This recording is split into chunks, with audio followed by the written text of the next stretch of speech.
Good day, good morning, good afternoon, and evening, everyone. It is my pleasure to welcome you today to the launch of the Genus Thematic Series on Civil Registration and Vital Statistics Systems.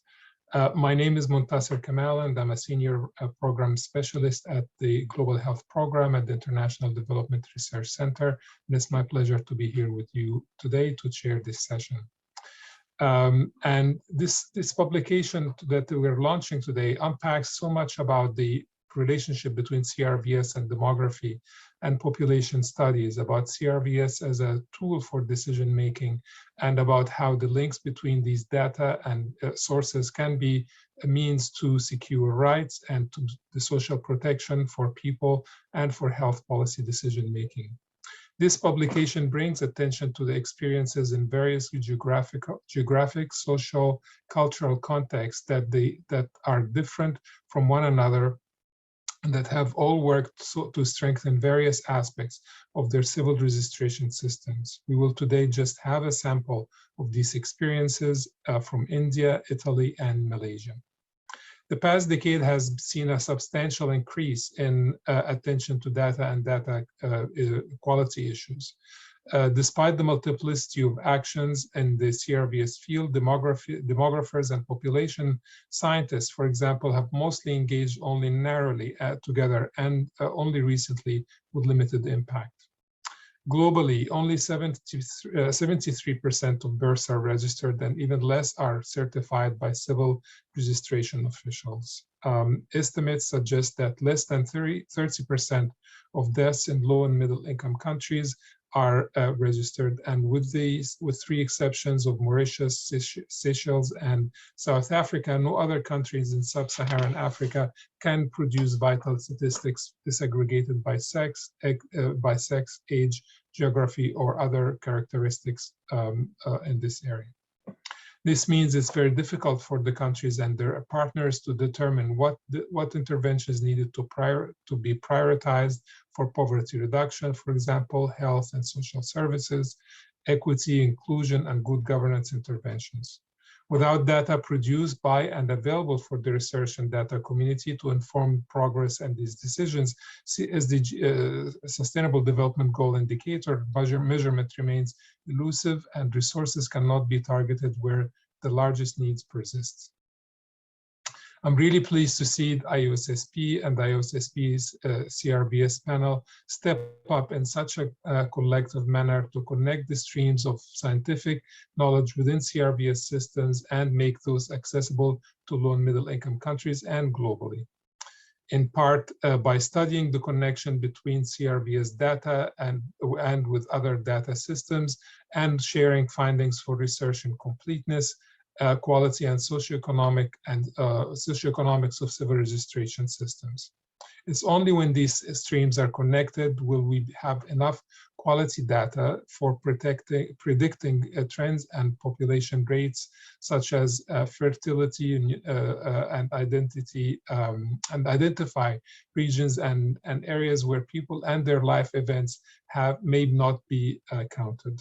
These are prerequisites to fulfilling a wide range of human and social rights, including participation in politics, access to healthcare, education, employment, inheritance, social security, and protection from exploitation and abuse. The enhancement of CRVS systems and strengthening the linkages between with the population and demographic data are widely recognized as crucial to evidence-based monitoring of progress tied to the 2030 Agenda and Sustainable Development Goals. However, in low and middle income countries, most countries lack coverage of and completeness of civil registration and are unable to generate and analyze vital population statistics disaggregated by sex, age, and geography from existing systems. Globally, there are major gaps in the availability of reliable vital statistics. In Africa and Asia, these gaps are partially closed by population surveys. However, survey statistics are usually delayed, and data derived from population samples often have a wide confidence intervals that do not permit reliable estimates of trends. Building data bridges is therefore important for individuals and policymakers. For individuals without trusted identity credentials and certification, they cannot normally access what is rightfully theirs. For example, in many countries, women are less likely to hold identity credentials such as birth, marriage certificates, or ID cards. And as our speakers will show, this is linked to other determinants, and it has a generational effect as well. We cannot make everyone count. We cannot make everyone count unless women and girls are also counted. Ensuring equal opportunities and access to health, education, land, jobs, social services, and technology is impossible if specific segments of the population are invisible or uncounted. Ensuring legal identity for all, underpinned by access to birth, marriage, and death certificate registration across a life course, is a crucial layer of protection against social exclusion. For governments, they need to be able to trust these identity credentials and documents issued through well-functioning civil registration systems to limit inefficiencies and corruption. Our speakers today will show how important this is in both at the national level and the local level. This makes well-functioning civil registrations and the population data systems critical for decision-making about health, social policy, and for achieving the SDGs. Despite their importance to the functioning of healthy and inclusive societies, CRVS systems largely fall short in delivering on those promises due to underinvestment in the systems as a whole. The lack of political will and trust and the deliberate sidelining of rights of minority populations are often signs of underperforming CRVS systems. When COVID-19 disrupted all large and small-scale discrete surveys, attention was drawn again to the importance of continuous and universal CRVS systems as the main sources of reliable data. Invisible and uncounted populations suffered the most. It became apparent that governments need to have timely and high-quality data on the number of cases and deaths disaggregated by sex and other dimensions to target public health interventions and contain the spread and severity of the pandemic.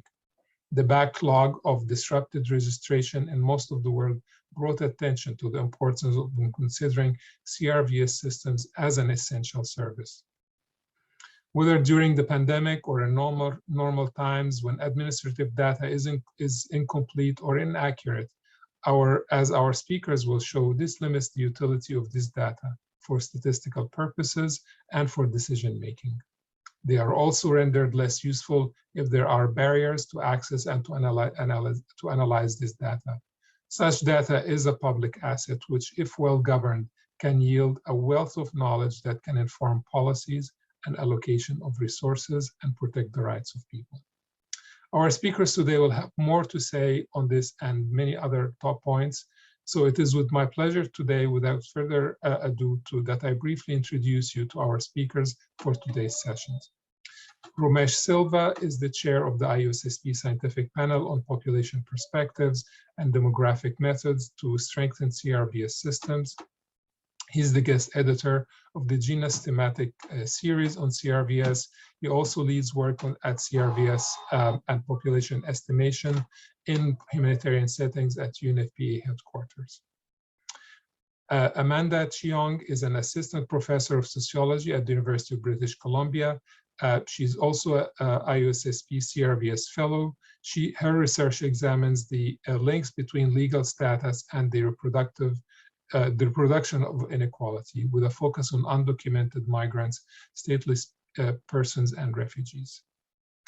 Romina Fraboni is a senior researcher at the Italian National Institute of Statistics, and since 2001. She's a demographer and currently works at in the Directorate for Studies and Enhancement of Social and Demographic Statistics by theme. Her research interests regard the transition to adulthood and gender issues. Ashish Gupta is a David Bell Fellow at Harvard University. He also is an IUSSP CRVS Fellow. He's a co-recipient of the 2021 Dorothy Thomas Award awarded by the Population Association of America. Our discussant today will be Bruno Mascolier, who is the professor of demography at the Catholic University of Louvain in Belgium. He is also a panelist on the IUSSP scientific panel on population perspectives and demographic methods to strengthen CRVS systems. His work is very focused on assessing and improving mortality data and estimates, particularly in sub-Saharan Africa. So without further ado, I'm going to hand it over to our speakers, and I will see you again at the Q&A session. And I look forward to listening to our speakers and to a very rich discussion afterwards. Thank you very much.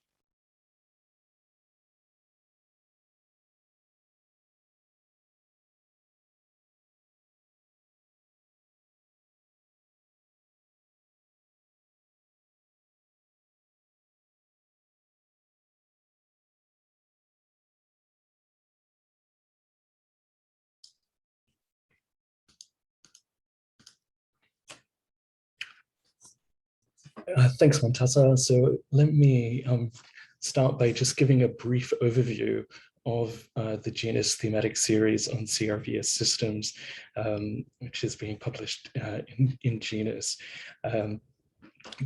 And so I'd like to start by really a round of thank yous and really sincere acknowledgement. This has been very much a collaborative effort.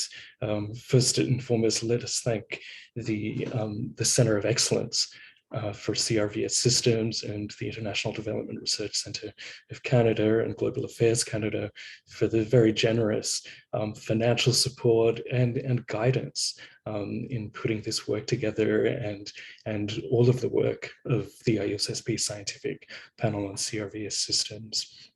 Also the IUSSP Secretariat, who have been doing a ton of work behind the scenes in helping to advance the panel's work and produce this special journal issue. And the editors and the editorial office of Genus, in particular Alessandro De Rose and Danielle Vignoli, who have been excellent collaborators in terms of really moving this work forward. It certainly takes a village to put something like this together. So just to really acknowledge the entire scientific panel who have been very involved in supporting this work, and our IUSSP CRVS fellows, a number of whom have published papers in this particular Genus Thematic Series.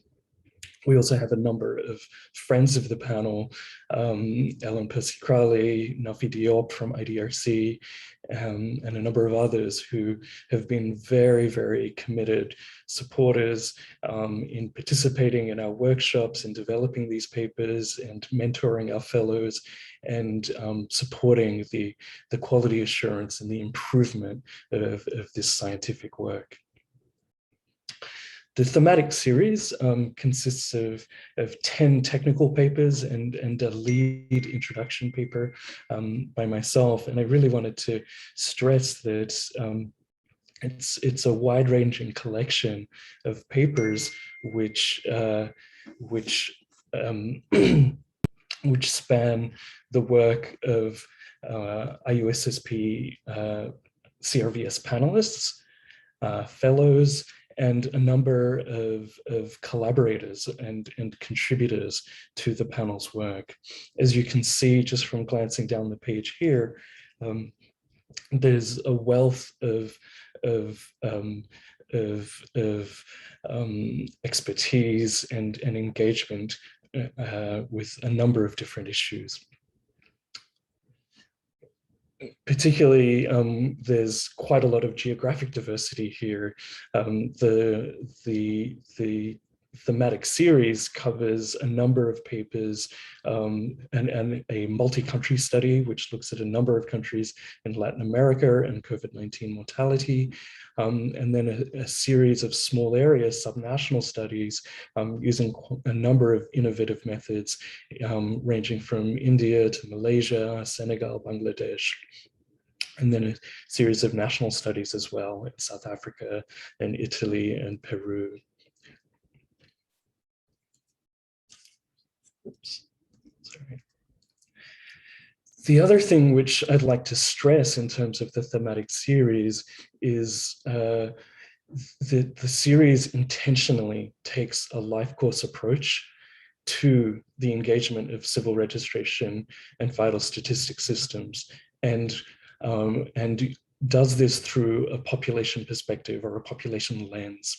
This table here shows you the range of themes in civil registration systems which the thematic series engages. Right from birth registration in Sabah, Malaysia, through to marriage and divorce registration in Italy, and death registration in a number of countries. In addition, the collection includes a very interesting study from Milan, Italy, looking at residence registration and legal identity, accessibility, and inclusivity issues for homeless persons in Italy. In that way, the collection spans not only a number of these kinds, the full gamut of themes which civil registration systems oversee, but traverse both high-income countries like Italy and Malaysia to a number of lower income countries and middle income countries. And so I think it's important to stress here that such a population perspective and the wealth of demographic methods can lend quite a lot of insight to a number of different settings with regard to civil registration systems. Another thing to note here is this table is showing the range of methods that the series employs. There's a number of papers on death registration and a paper on birth registration, which really look in detail at the methods and our ability to assess both completeness and quality of birth and death registration. And then further, a number of papers which look into the determinants, the social and behavioral determinants of who's included in these systems and versus who's left out. And then moving on to the social and economic consequences of different designs and different policies, procedures which result in inclusion or exclusion with regard to civil registration. And then further, a number of the papers advance some of the issues which Montasa commented on earlier in terms of production of vital statistics and the quality assurance of vital statistics produced from civil registration data. There's a number of innovative approaches. The paper from India adapts life table methods for the first time to some of the civil registration and sample registration data in Kerala, India. And then secondly, the paper by Guarneri et al. In Italy applied life table methods to marriage and divorce registration data. Classical methods to marriage and divorce registration data, something that we haven't seen before. And so very, very exciting to see not only demographic methods and population perspectives being used to study marriage and divorce registration, but also the application of old methods to these type of data. So in conclusion, let me highlight a little bit further some of the key takeaways that we learn from the thematic series. One is that the demographic methods and population perspectives are enormously important in understanding inequalities between and within countries with regard to civil registration inclusiveness. This is critical in terms of the 2030 development agenda, which calls to leave no one behind. Further, the series really unpacks a wealth of methods ranging from classical demographic methods to qualitative approaches to understanding context and social determinants, and then also a series of papers which employ both and do mixed methods approaches whereby both quantitative and qualitative approaches are drawn on together. The one thing to note from the series is also that we see that marriage registration, divorce registration, and legal identity are somewhat understudied areas by population scientists and demographers. So we hope that this Genus thematic series inspires new thinking and new innovations by demographers in these particular areas of civil registration and legal identity. And one of the last things I'd like to highlight is a number of the studies in the series document very interesting approaches in fairly small scale areas. And we've seen a wealth of interesting research in small scale areas, testing out new ideas and new approaches. What I think an area which we need to build on from this thematic series and a number of other ongoing research is, and this is really a call to the demographers and population scientists to help us develop research which investigates the generalizability and the scalability of some of the smaller scale methods or some of the national study, the methods used in national studies to see how these might be adapted and scaled up in different places. So thank you so much. And once again, wanted to really thank the Center of Excellence for CRVS Systems, the IDRC, Global Affairs Canada for the really generous support to make this happen and the collaboration with the Genus editorial office. Thank you so much. Bye-bye.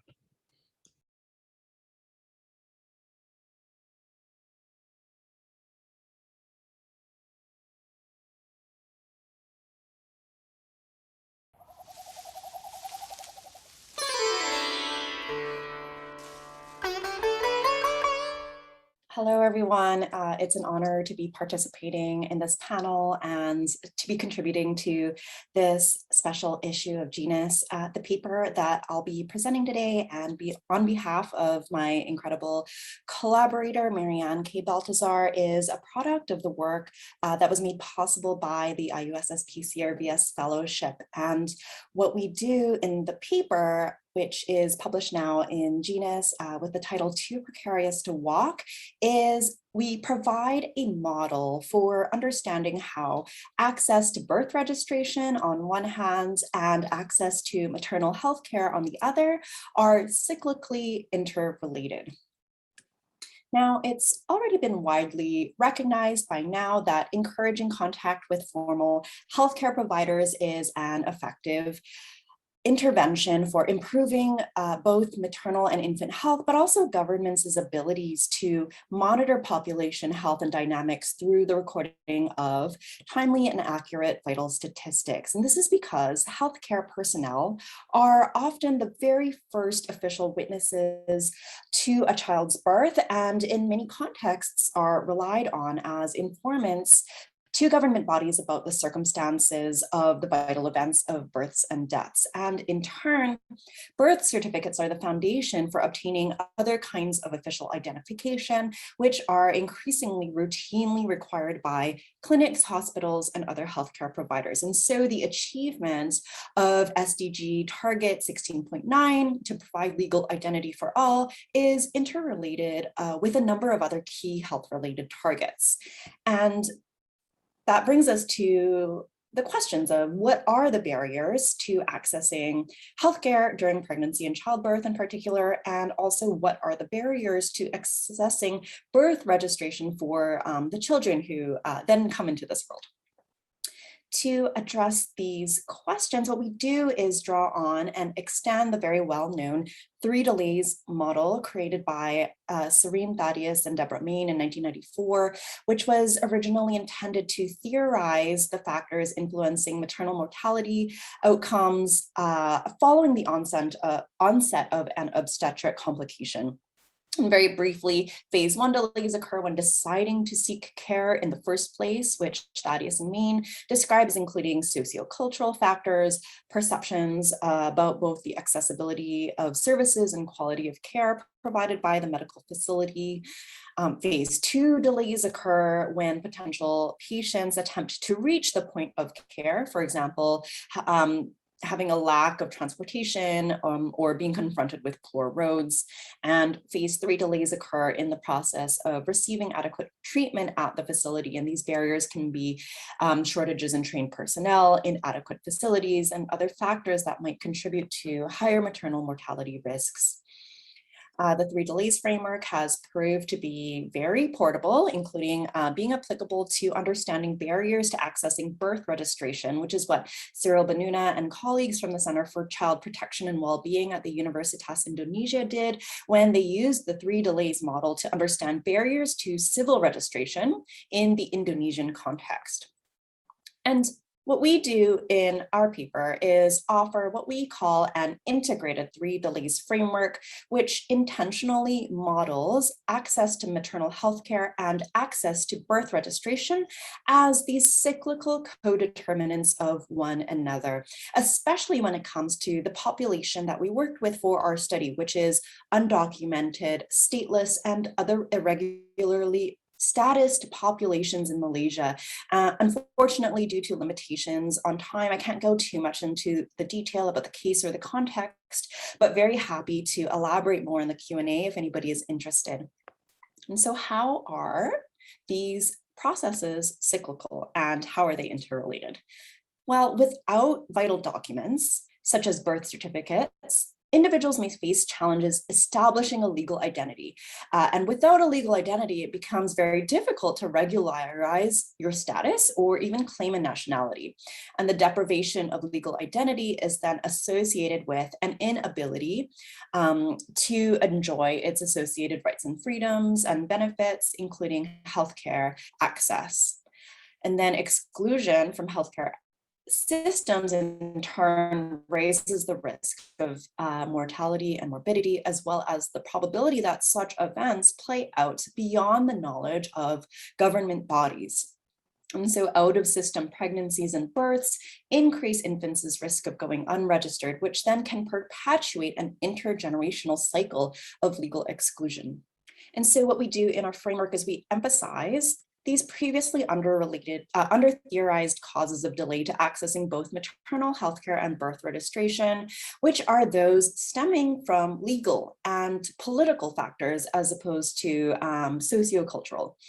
And by focusing on legally marginalized populations and their experiences, migrants, stateless persons, and refugees in the Malaysian context, what we do is we draw attention to the role of the state in creating unequal life chances across different populations.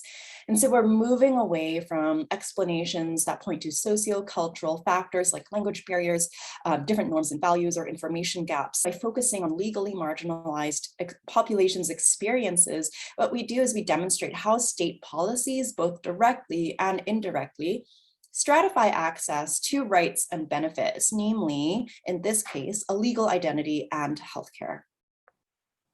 Draw on in-depth ethnographic research that I conducted with legally marginalized populations who going through the process of applying for basic documents like birth certificates, marriage certificates, and identity cards to show, for example, as a phase 1 delay, how undocumented women opted to have out-of-system pregnancies and births after the government hiked up hospital fees for foreigners, which made attending prenatal checkups and giving birth in hospitals prohibitively expensive. The Problem, however, is that without official documents from healthcare providers throughout the prenatal and birthing periods, women then become without access to sufficient supporting documents to register the births of their children later on. And we also discuss a number of phase 2 delays, including complex bureaucratic pathways that such out-of-system births lead families down. And so here, instead of talking only about delays that come up in the physical journey to the institution, which very much apply in this context, given that many families lived in very remote and poorly conducted places, such as palm oil plantations, which was pictured just now, with limited access to safe or reliable transportation. So those definitely do factor in, but also what we focus on are the legal and bureaucratic journeys that they have to go through, which are often circuitous and riddled with dead ends, resulting in long delays or unsuccessful registration outcomes quite often.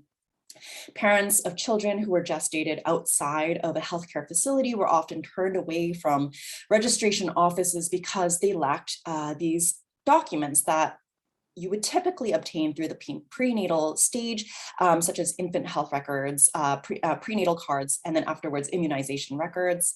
And without these, civil registration officers could argue that applicants lacked sufficient evidence of the child having been born on Malaysian soil, which would then force these families to undergo these winding and often futile journeys to go about trying to substantiate the legal identities of their children. And finally, phase 3 delays, receiving adequate and appropriate treatment at either hospitals or registration offices was often denied because of different forms of discrimination and legalized exclusion. So without valid legal status, legally marginalized populations in Malaysia were at times met with threats of arrest or hostility upon arrival at either healthcare or registering offices. And while frontline healthcare providers, such as doctors and nurses, tended to be a little bit less discerning of patients' legal status due to their professional obligation to provide care to the best of their ability, hospital administrative staff faced greater pressure to assess individuals' ability to afford care. And so people of Filipino and Indonesian descent in the East Malaysian context of Sabah, especially those with lower socioeconomic status, they contended with these presumptions of their undocumented status on an everyday basis through these routine interactions with frontline officials as a process that some scholars have described as the racialization of illegality. So in conclusion, barriers to birth registration and barriers to maternal health care in the Malaysian context are inextricably related, and so improving maternal health care and expanding access to civil registration, these should be interdependent efforts. Another takeaway from this paper is that taking into account not just the sociocultural, but also the political and legal causes of delay are important for capturing the experiences of non-citizens, particularly migrants, stateless persons, and other irregularly statused people of irregularly statused backgrounds. And these are challenging causes to address, but one way to start might be for sending and receiving states to coordinate with one another to lower these legal and administrative barriers to accessing healthcare and registering bodies, for example, by recognizing documents issued by consular bodies. And finally, I'm grateful to the IUSSP CRVS scientific panel for inviting me as a qualitative researcher to be part of this scholarly conversation about strengthening CRVS systems. And a qualitative methodological perspective, I argue, is very important to incorporate into these scholarly conversations because they help to uncover the processes and mechanisms and experiences of exclusion from CRVS systems. I will stop there, and I thank you very much for your time listening and look forward to engaging with you and with your questions during the Q&A period. Thank you.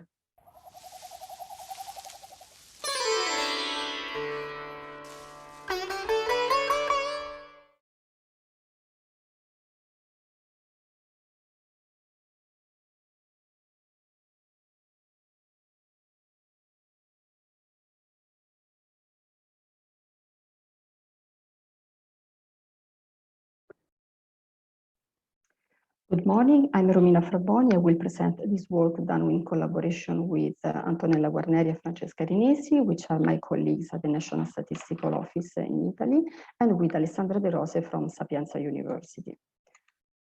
This is the outline. Okay, since the end of the 60s, radical changes occurred in family life all over Europe, called the second demographic transition.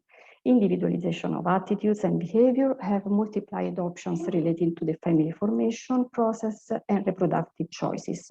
And also we observed an increase in marital dissolution. This process occurred also in Italy, but at a later time and also at a lower pace. What's the Italian context? We have a long series of marriages, and then we have also divorce and separations on the right-hand axis. So divorce was introduced in 1970s, and it was permitted only after a legal separation lasting at least 5 years. In 1987, there was a reduction from 5 to 3 years of the minimum length between separation and divorce. And in 2014 and 15, there were 2 legislative changes that further simplified the process for obtaining a divorce, well known as fast-track divorce and out-of-court agreements. So here you see that the trends in divorce are highly sensitive to the legal changes, while separation represent a more steady increase. Separation are a crucial step, and we will focus on that. Studying the factors affecting marital disruption in Italy is not easy because of the complexity of the juridical normative process and its continuous revisions over time. Also, it's difficult because there is a relative rarity of the marital disruption in Italy. So divorce and separation, for instance, are very difficult to be studied at an individual level using household sample surveys, at least until some years ago. And moreover, often social surveys on family dynamics capture the determinants of this solution, but frequently they do not have information on past marital histories. So we have that union dissolution can be studied using different sources of data, and they are complementary and they have pros and cons. So for instance, the population census provides the total number of separated, divorced, and remarried people and their characteristics at the time of the census. It is costly. It has no information on past characteristics. Sample surveys provide a very large number of covariates. They are very interesting, but often they do not have retrospective questions on union histories. And so they also are affected by recall problems, by non-response and sampling errors. Administrative data are robust and they are exhaustive by definition. They are cost-saving. They have no problem regarding non-response, and they are continuously updated. But marriage can break also without a formal act, and they have a very limited number of covariates. So here, our aim is to show the potential of administrative data sources and vital statistics to study marital dissolution of marriage cohort since 1975 up to 2015 by selected characteristics. So the focus is on first marriages for both partners, so never married couples. And the data are exhaustive data, and it comes from the marriage register on one side and from the legal separation on the other side. Legal separation comes from data course until 2014, and since 2015, it is a multi-process sources. We study combined data at an aggregated level of analysis. So here we show that the data collection flows about marriage and separation is quite complex.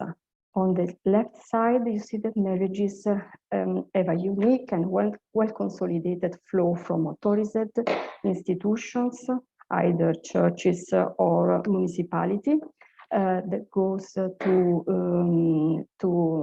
the civil registration and vital statistical systems, and then are transmitted electronically to the National Statistical Office to be processed. On the other hand, we have separations. Separation are a multi-source data, are multi-source data. Traditionally, they came from proceedings, court proceedings, and they cover 3/4 of all separations. And more recently, they come also from family lawyers and from the municipality level. The method that we follow, pulling the data from marriage and separations, we can, following a life table approach, we can compute duration specific separation rates by selected characteristics. And also we can produce survival curves by characteristics. Indeed, at any duration of marriage, we can compute the proportion of surviving first marriages given by the proportion of, by some characteristics. And the characteristics that we consider here are marriage right, property regime, marriage geographical area, age at marriage, educational level, and citizenship. And we will show some of them. Okay, first of all, regarding the magnitude of the phenomenon, we can show the first marriage surviving at separation by duration of marriage. Here you have duration of marriages, and the cohorts goes from 1975 to 2015. And here, this is the oldest cohort, and these are the most recent cohorts. So first of all, we have that there is a strong anticipatory pattern across cohorts. So the proportion of surviving marriages at any duration is declining. Indeed, if, for example, we consider after 2 years of marriage, so here we can see that virtually all marriages of the 1975 cohort are still intact, 994, while the 2014 marriage cohort has already lost some couples, up to 982 surviving couples, and so on. We can choose to compare at any duration of marriage.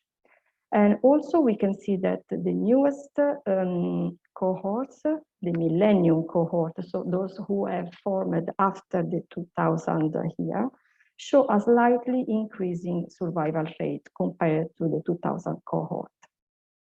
But if we want to look at the nature of the phenomenon using this administrative data, we can see some of the characteristics. So we can distinguish by right of marriage on the left side of the slide, and we can see that it can be religious or civil right, okay? And here we see that civil marriages have higher separation risks, these lines, in comparison to religious marriages. And also that religious marriages have a constant risk of marriages, while civil marriages have a declining risk of marriages across cohorts. On the right side of the slide, we see couple citizenship at birth. So here we link 2 dimensions, the citizenship of the bride and that of the groom. And we can, together we can define couple formed by both Italian spouses and other couples, either mixed couples or foreigner couples.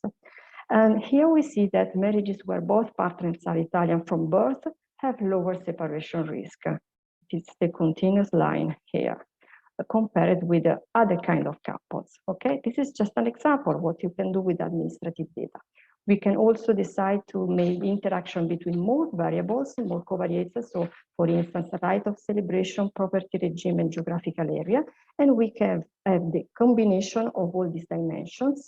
And here you see the profiles of risks, particularly after 10 years of duration of marriage. For the 2000 marriage cohort, we observe the profile of the highest and the lowest separation risks.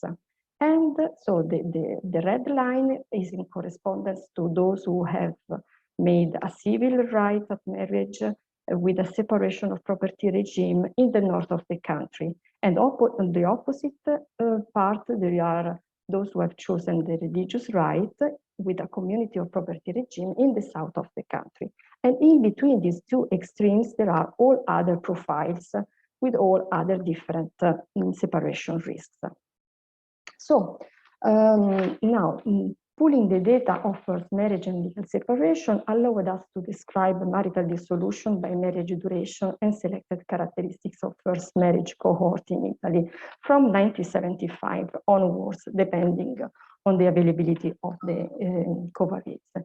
Our results show the strongest separation risk across cohort, a growth of these risks, but also differential survival rates by selected characteristics of partner and of marriage. However, to properly study marital dissolution, individual and longitudinal data are needed. This can be obtained by surveys on one end and administrative data on the other end. And we have explained the pros and cons. However, since 2011, ISTAT adopted the integrated system of administrative microdata, the SIM. The SIM process assigned to each target unit in the administrative data set a unique and stable over time code, the SIM code. Based on vital statistics, next step would be to put in place an integrated marriage separation register by linking information from different sources at a micro level, at an individual level, okay? So marriages from each individual, and separation of the same individual after some time.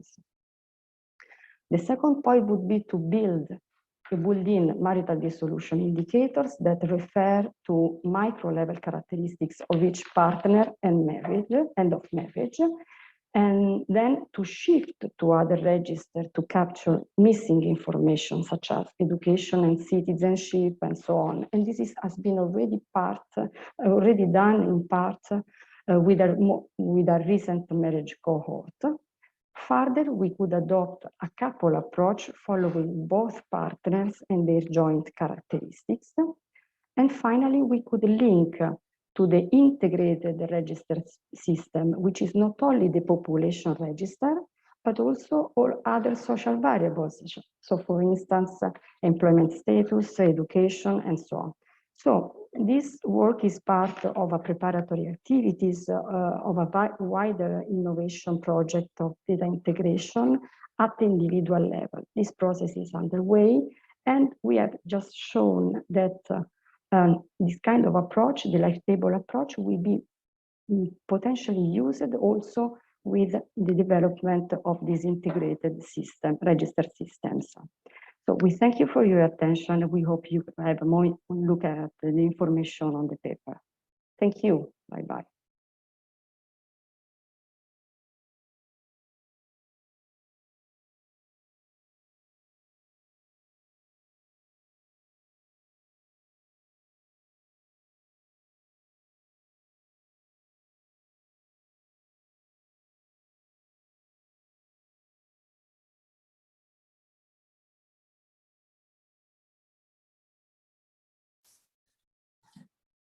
Thank you for giving me this opportunity to talk about my joint work with Sneha Mani on mortality registration in Kerala from the Maranam study. Maranam actually stands for Mortality and Registration Assessment and Monitoring Study.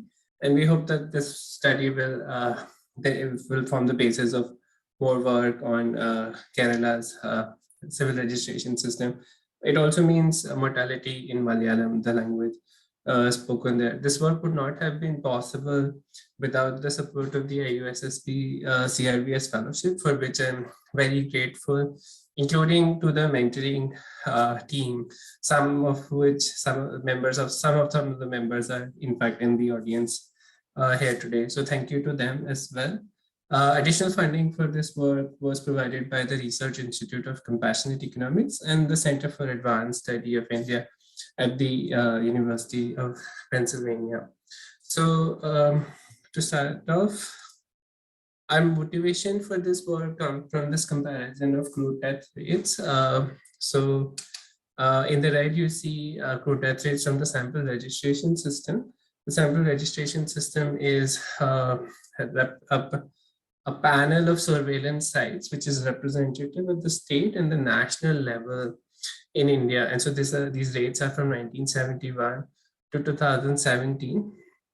And you can see that the SRS crude death rates from the survey have been declining over time. What is happening from the CRS is basically an improvement. This is actually an increase, but this increase is not a true increase. It is actually an improvement in the civil registration system in capturing mortality. And you see in the early 2000s, they basically become fairly similar. And in the later period, there are fluctuations in both, but they are at similar levels, and it is hard to say which is the truer estimate of mortality here in the absence of other data. So what we thought was that Kerala would provide an example of a state where civil registration system could be used to examine the determinants of mortality and health more broadly. So in fact, this is well recognized in the prior literature.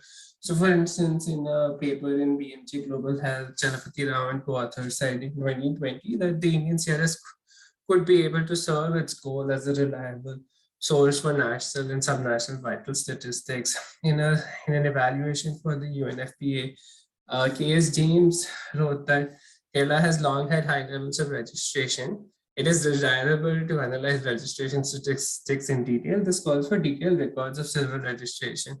This is what we set out to do here. Of course, it's important to recognize that there is a long literature and a long history of Kerala's development achievements, which would also predict that it would do well in civil registration, in addition to its other achievements in improving health, right? So what we do is our analytical strategy is basically examine reliability and completeness of death registration in Kerala.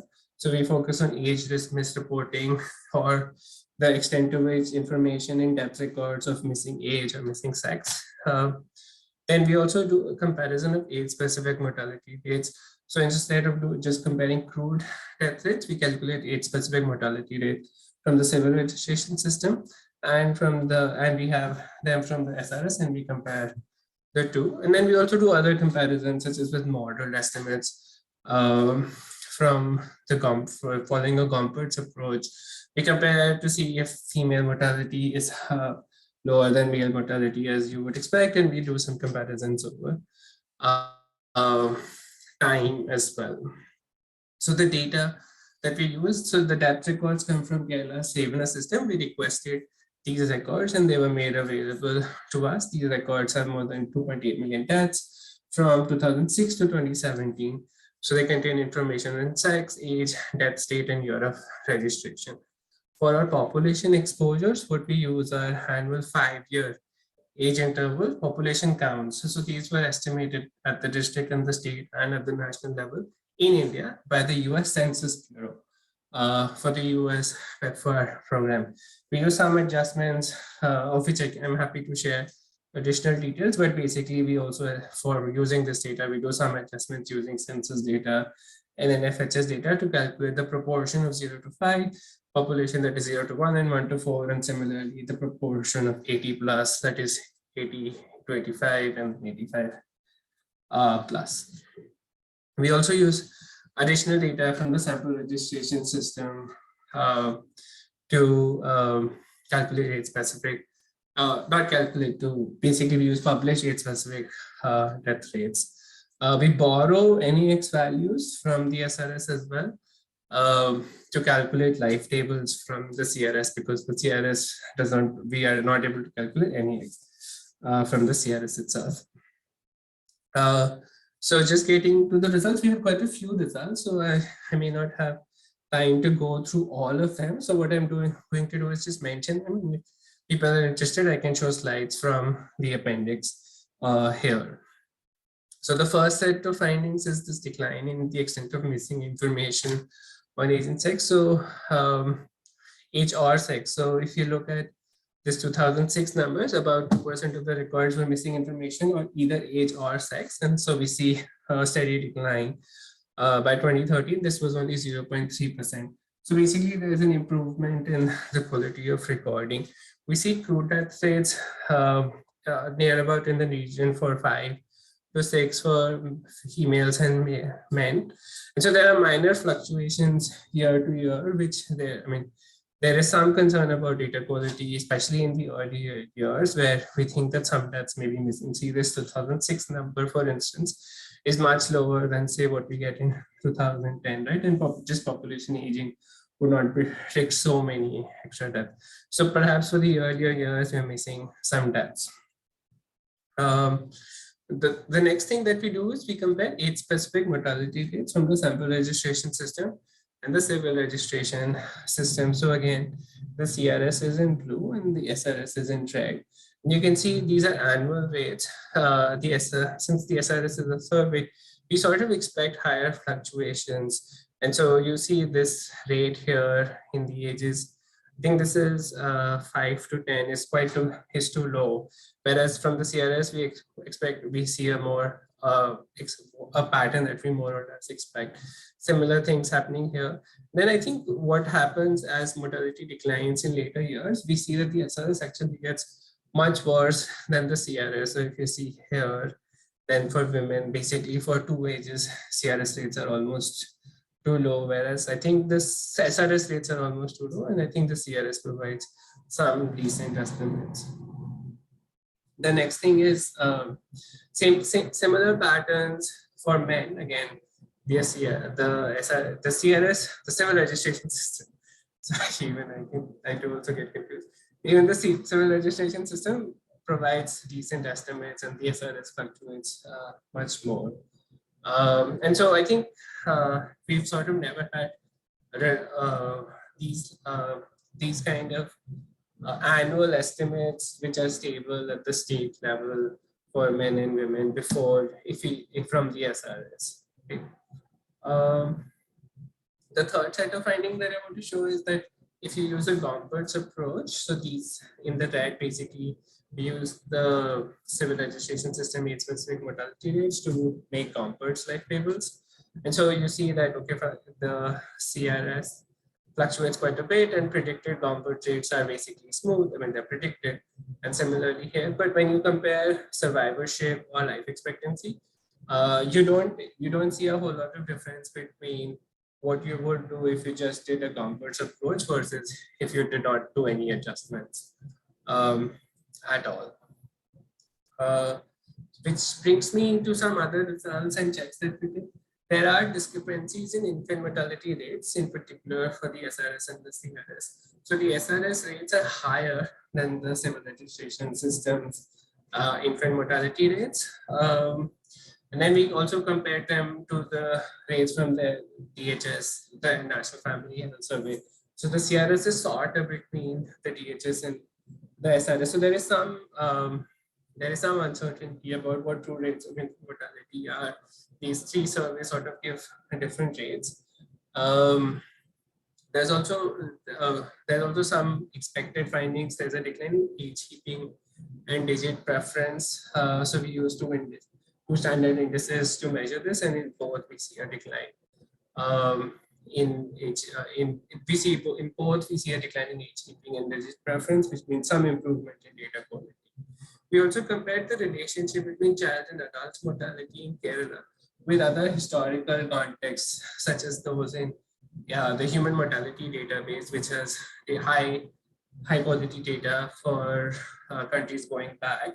And so the relationship between child and adult mortality in Kerala is similar to the relationship in child and adult mortality for other countries. So this is a check that actually Kerala is not an outlier, and the second is that it also is a check on data quality.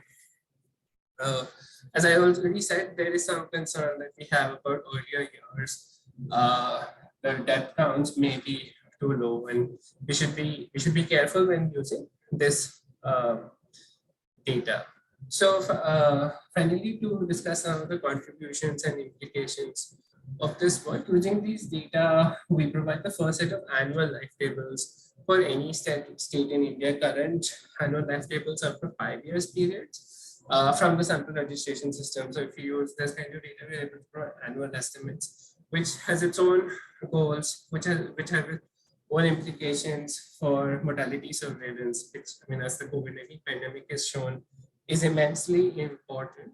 In fact, actually, Kerala civil registration system was used to understand what has been happening in the COVID-19 pandemic.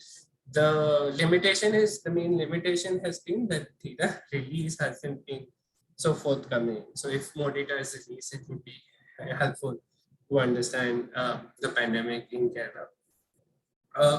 We believe that this is a careful accounting of strengths and limitations from these systems.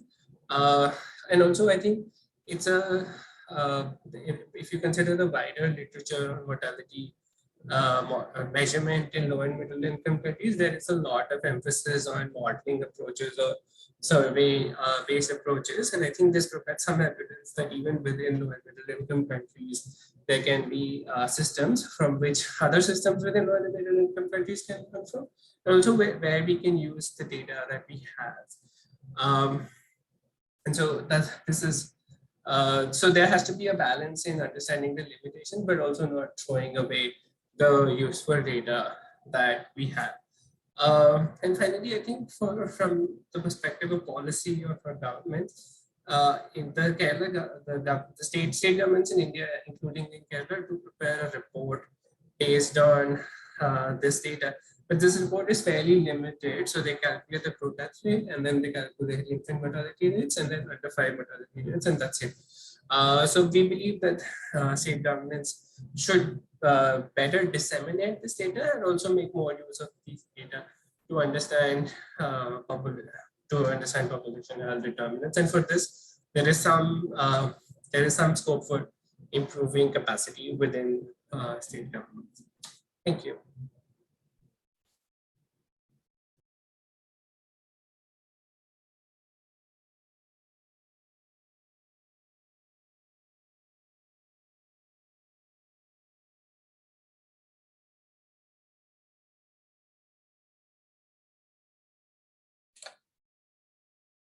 Thank you for those presentations. Should I provide a few comments as a discussion? Yes, please go ahead. Okay, well, so I've been asked to provide a few comments from the standpoint of a discussion, but I must reassure you, I won't be long, so we have sufficient time for the Q&A. I'll take the presentation in the order that they were presented, starting with this fascinating study published by Amanda and her colleague called Too Precarious to Walk. And this study describes the interrelations between birth registration and access to healthcare. And it clearly shows how birth registration is both an outcome and an important determinant of health access. The study uses an innovative method that they call document inventory to shed light on those interrelations. It demonstrates that improving access to healthcare and improving the government's ability to monitor population health through the development of CRVS on the one side, and improving access to legal identification are interdependent goals. It also shed lights on the legal and political barriers to birth registration, in addition to the literature that usually focuses on the socio-economic and cultural factors that are often studied. Another very important result of this paper is this risk of entering an intergenerational feedback loop, whereby you have a lack of access to healthcare, which will reduce the chances of having a birth registered, which in turn reduces the chance of accessing healthcare in the next generation. So I think this is a strong point of the paper, that a great contribution of this paper. So I really enjoyed reading this paper, and I would invite all participants to go through the full paper, which is already published.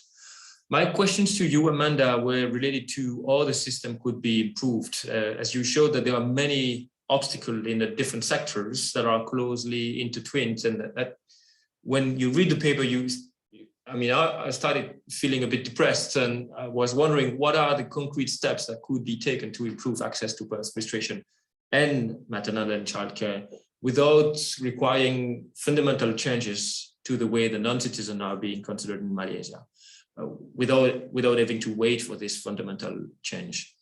And I also wondered if your theoretical framework, which as Tadeusz and Main's 3 delay framework as a starting point, could be applied to other contexts, or if you think it's more relevant to populations that are legally marginalized. But thanks for this presentation and for this very important paper. I'm quickly turning to Romina's paper and presentation about marriage dissolution in Italy. This paper illustrates the value of combining administrative data on separation and marriages from different databases at the aggregate level to track trends in marriage dissolution in Italy.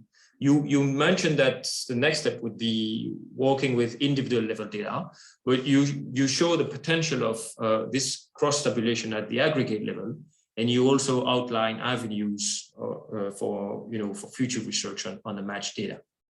You insist on the fact that the vital statistics offer several advantages that the survey data do not, such as the absence of reporting error, the absence of sampling errors, and the possibility to study rare outcomes, rare phenomena. And I wonder, after reading your paper, to what extent the observations that you made about the dissolution of marriages could be observed in unions that have not been formalized by marriage, such as legal cohabitation. So the patterns as you see here, do you think they are replicated in legal cohabitation? I also wondered, on a related note, one of the most surprising results of your analysis is this greater stability of recent marriages when compared to marriages that were entered before 2000. For the same length of marriage, you suggest that there's a greater stability among the recently married. And I was wondering to what extent you think this is a greater stability that is just driven by the selection of the marriage pool. Those who are marrying today may have very different characteristics that predispose them to stay in a union compared with those who married earlier. Do you think you could isolate this potential, compositional effect from the marriage population? Another more methodological question that arises when I read your paper is the consideration of mortality. Since you are following marriage cohorts sometimes over several decades, do you consider widowhood as a source of right truncation in this case? Do you have information on marriages that ended through widowhood?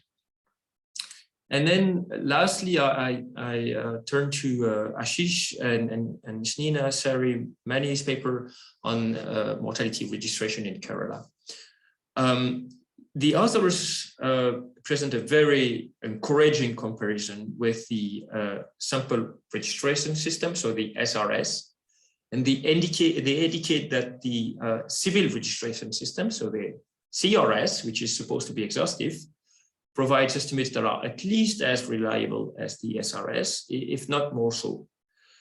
They use numerous internal and external consistency checks and apply them to the data.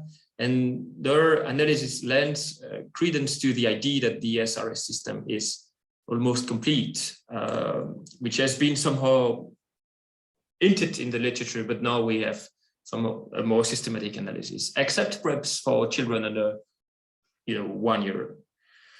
And so they focus on completeness, but do not explicitly evaluate completeness using like death distribution methods. So I was wondering about the methods such as the synthetic extinct generation method or the generalized growth balance method that are not used in the paper.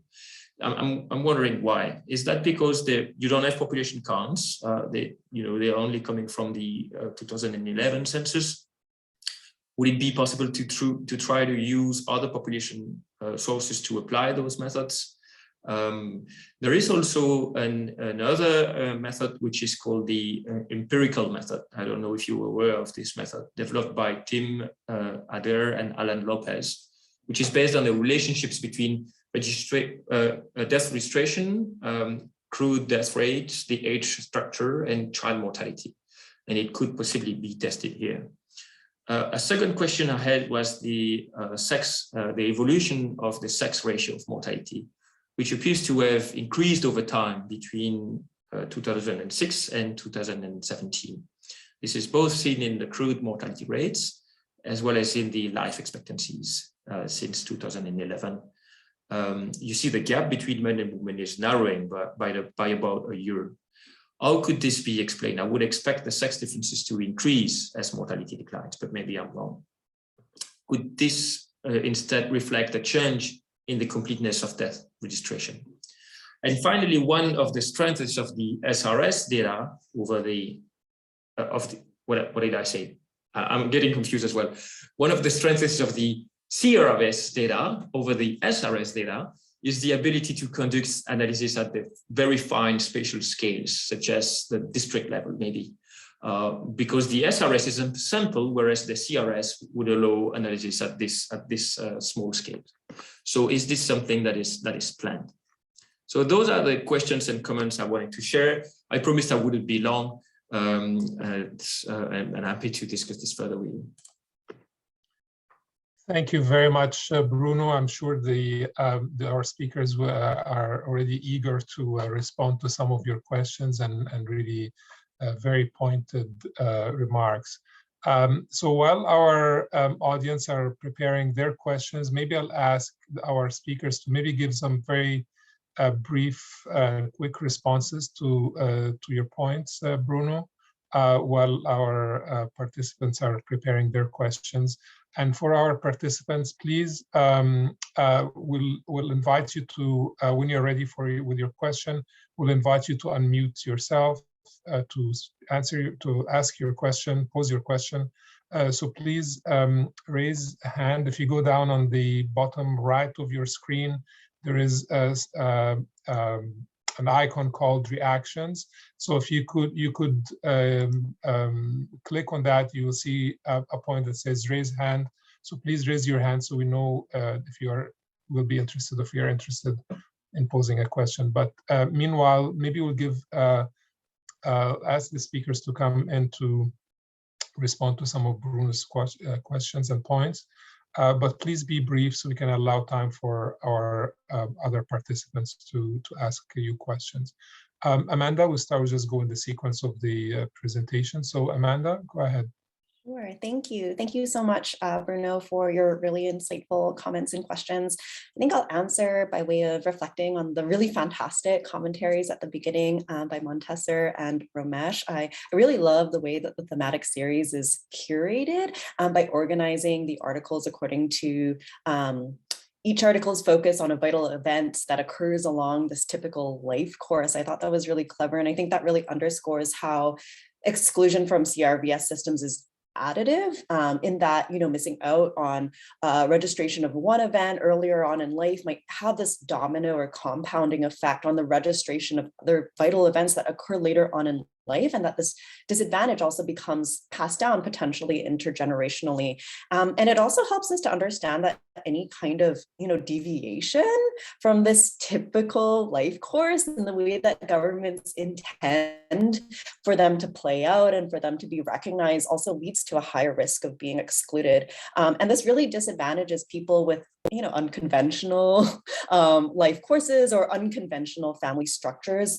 For example, trying to register marriages that are real in a social sense on the ground, but might not be, have happened according to how governments might want to see them play out in a way that can be recognized, or pregnancies that can be carried to term, but without regular access to prenatal care before that. And so one simple pragmatic change that countries could potentially make might be to register vital events without this expectation or presumption that this life was led properly or conventionally along this life course up until that point. So for example, not requiring immunization cards or prenatal checkup cards that don't actually have anything to do with the vital event itself and its occurrence, but actually saddle these families with burdens of evidence, or for example, requiring marriage registration prior to birth registration, which is something that happens not just in the Malaysian context, but also in a number of other countries, including Indonesia. And so I hope that this article can be generalizable or provide lessons beyond the Malaysian context. Thank you so much. Thank you very much, Amanda, and thank you for being brief and really giving some very concrete suggestions.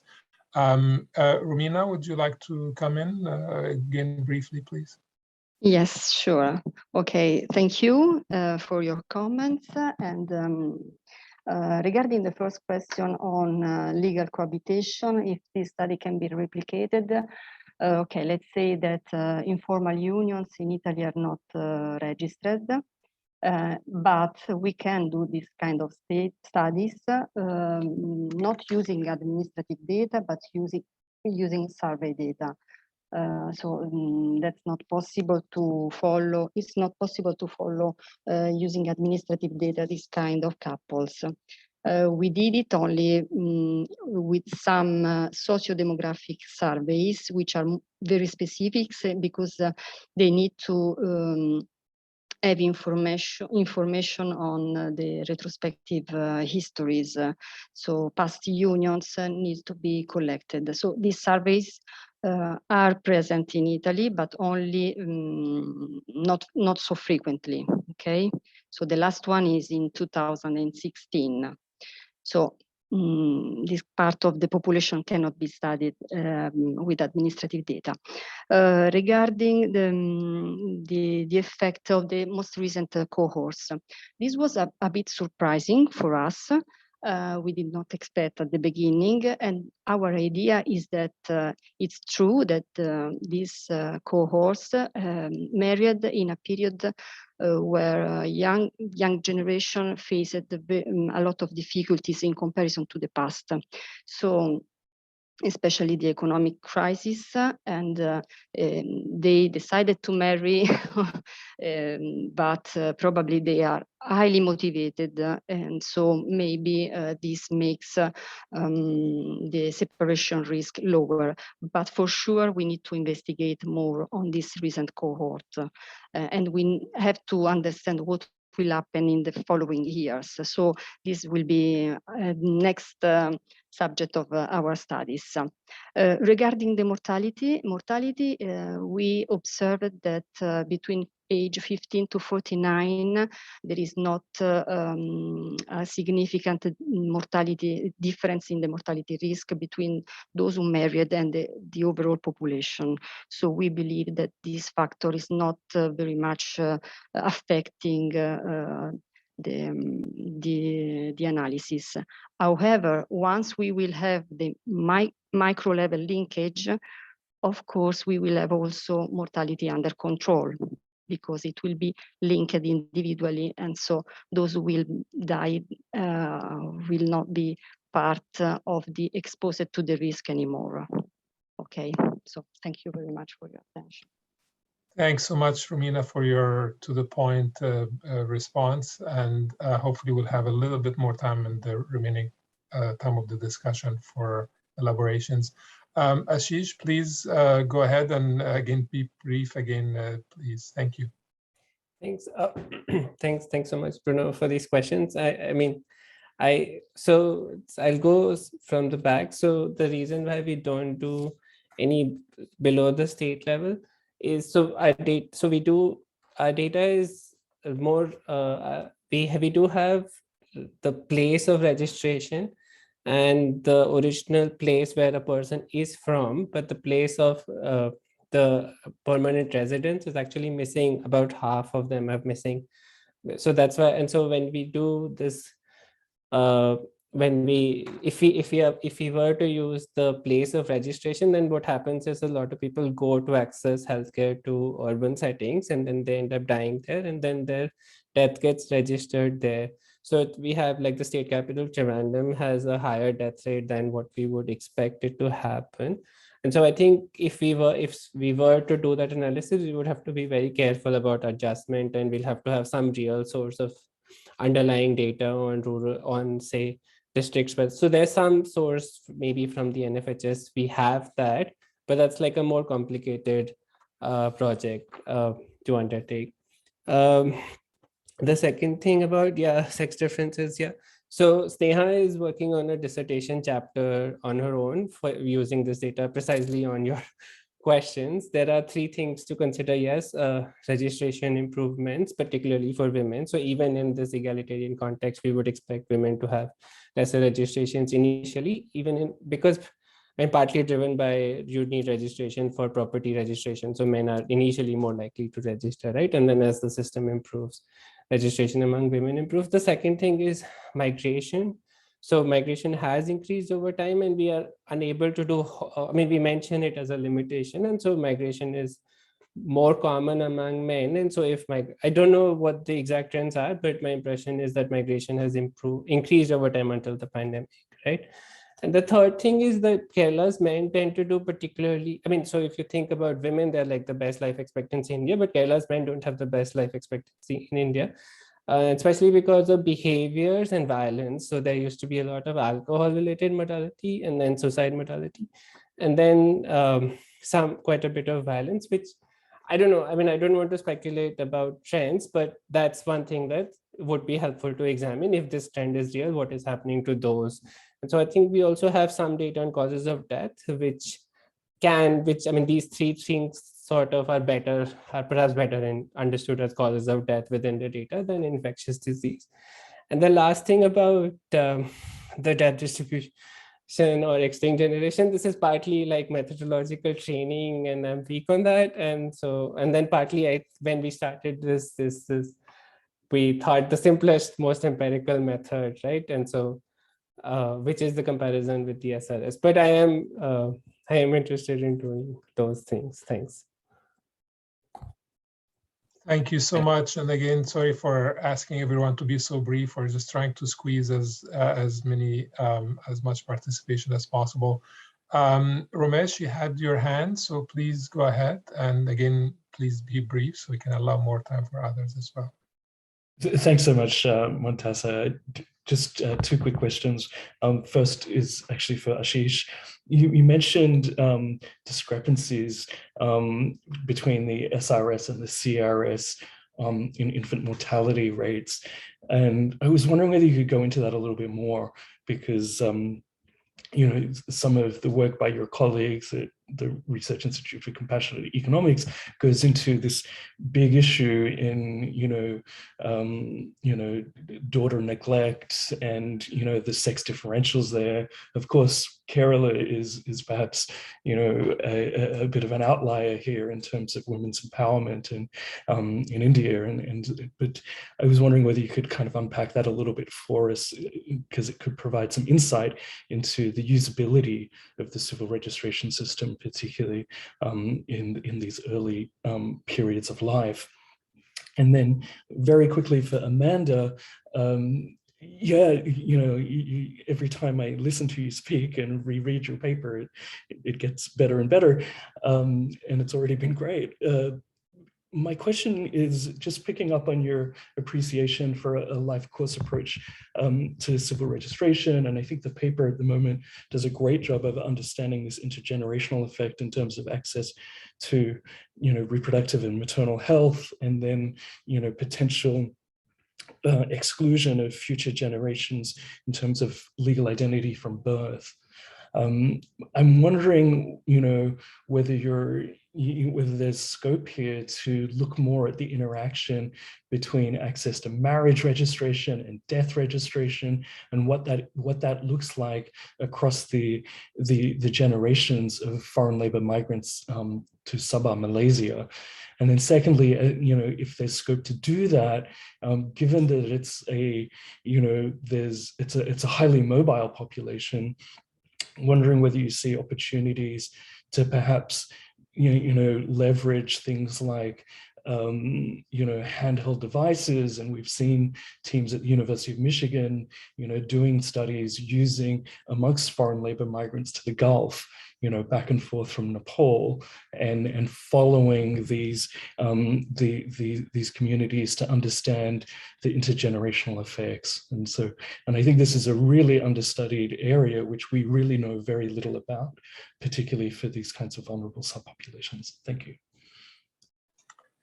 Thanks so much, Ramesh.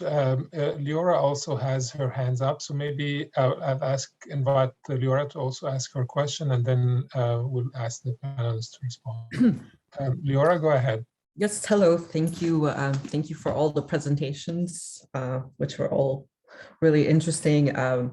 What stood out to me actually was Amanda's comment about, incorporating qualitative methods and research into demography. Now, for transparency, we did our bachelor's degree together, so I'm a bit, I'm biased, but I'm a demographer myself. And, I think a big question is, first, qualitative methods can help understand, not only fill in the gaps of vital registration, which was how I had seen their purpose, but also understand the barriers to vital registration. On the other hand, it's just extremely resource intensive to depart from working with existing data sets. And for quantitative researchers, our contracts, our supervisors, our bosses, which is, it's unrealistic for us to sort of step outside that box. So something like the Genus Thematic Series shows, I think, a very practical approach moving forward to better incorporate these really harmonious, I would say, disciplines together to get better data and become more descriptive and produce better output. But so the more open-ended question, I would say, is just how can this collaboration be fostered? I think there might be more hesitance from sort of my side of things, where in our field, we like to see qualitative research as unscientific or less precise, but it's, that's more of an assumption. But the open-ended question is how can this continue and become more common in demography and population studies? Thanks so much, Leora. We have 1 minute left officially. We can, I think, have the room to hang out a little bit together with the authors afterwards, but formally we'll have to finish in 1 minute. So maybe I'll ask Ashish first to respond to Ramesh's question. Amanda, very, very briefly, quickly, and then maybe Frumina has anything to say at the end as well. Ashish, please go ahead, but very briefly. Yeah, so very briefly, so the SRS varies between 9 to 12 deaths per thousand, and the CRS is between like 6 to 8 deaths per thousand. So it's not a minor difference, and the NFHS is and the DHS is sort of in between. The worry about the SRS is that these rates are not declining, which we don't expect, and the worry about the CRS is that we think that infant deaths are likely to be missed, so maybe it's too low.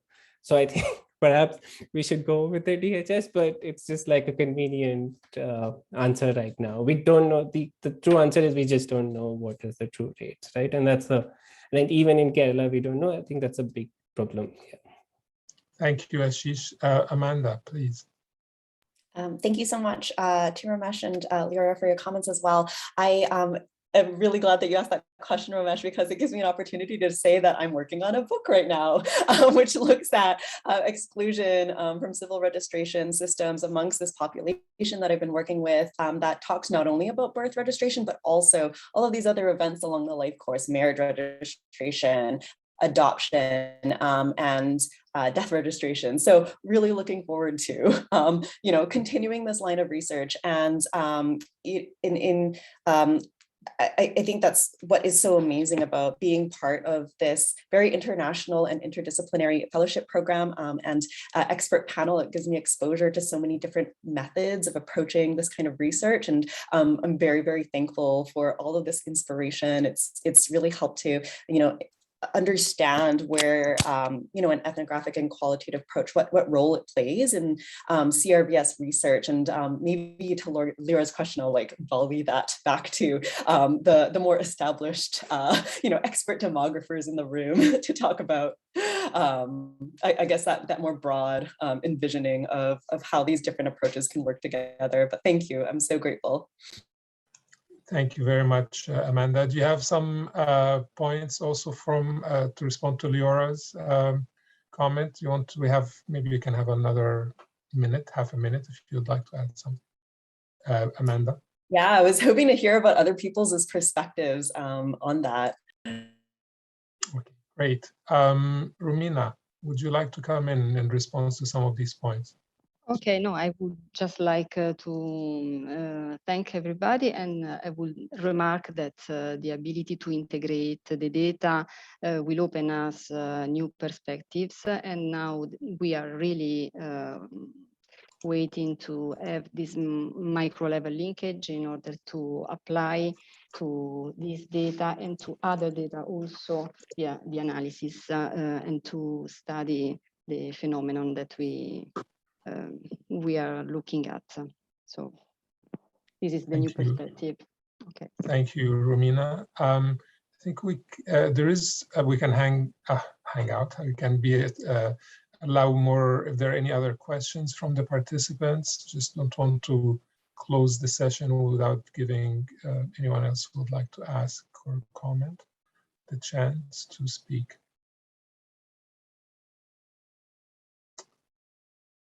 Great. So I thought, Gilbert, were you unmuted? Did you want to say something briefly, please? Yes, thank you very much, the presenters. I want to know how many fellows whose papers were published, and then also was the publication open for all, even other people outside the IUSSP fellowship, and how many from outside the CRVS fellowship have published their papers in the Genus? Thank you. Thank you, Gilbert. I think that's a question for Romesh. Please go ahead. Yeah, thanks for the question. Appreciate it very much. Yes, in addition to, there was an open call, which was distributed widely on the Genus website and through the IUSSP listserv and network. And so we did get, I'm just quickly trying, I don't remember it off the top of my head, but for example, Romina Ferboni and her colleagues from the Italian Statistics Office and University of Rome responded to that open call. Colleagues from South Africa who published on rapid mortality surveillance during COVID-19, another engagement through the open call. Bruno and one of his students responded to the open call as well. In their study on barriers to death registration in Dakar, Senegal. I think I'm just looking at it, 1, 2, 3, 4, 5. We had 5 of our fellows publish papers in the Genus Thematic Series. This is fantastic. And I understand that a number of the other fellows are finalizing their work, and we maybe I can also do a quick plug for some of the panel's work, and if it's okay, I might even share my screen. But one thing is that we, the panel is working on an edited volume through the IUSSP Springer series on population studies. And so there's another opportunity coming up in 2022 to publish some more papers in this area. So very much look forward to the possibility to do that. Let's see if I can share my screen actually, just one sec. Is it sharing? Is anybody confirming yes or no? Which one? There are several. You're sharing your whole screen. Which Oh, one did you okay. want to share? The announcement? Yeah, the announcement. Here we go. How's that? Is that better? Okay, here we go. Okay. Yeah, so one of the other activities through the IUSSP scientific panel is we're hosting a session on Friday, which really looks at some of the emerging ethics and human rights issues in the digitization of population-based register systems, including civil registration systems, but also new digital legal identity systems. So I wanted to just let people know about that. Because I wanted to highlight that one of the things that we're trying to do through the panel more and more is not only engage demographers and the IUSSP membership, but if you actually look at the panelists in this session on Friday, they're actually from outside of the IUSSP. Keith Breckenridge, a very distinguished historian in Southern Africa. And then the other two speakers are actually from more civil society groups who, and so one of the things that we want to do is bring together some of these communities with population scientists and demographers to see whether there's opportunity to broker more collaborations around some of these issues, particularly some of the ethical and human rights challenges. Thanks for allowing the shameless promotion, Montessa. Over. Thanks very much, Ramesh. Actually, your promotion is not shameless. It's actually what I was going to say as a final thought from my side, really from this session, which is really what this, one of the many messages for me coming out of the session is really the importance of building channels of communication between the science and the science areas of science from different sectors and the different fields, between population, civil registration, sociology, other social sciences, to really understand and make use of the information and data coming out from CRVS systems and from other sources of data.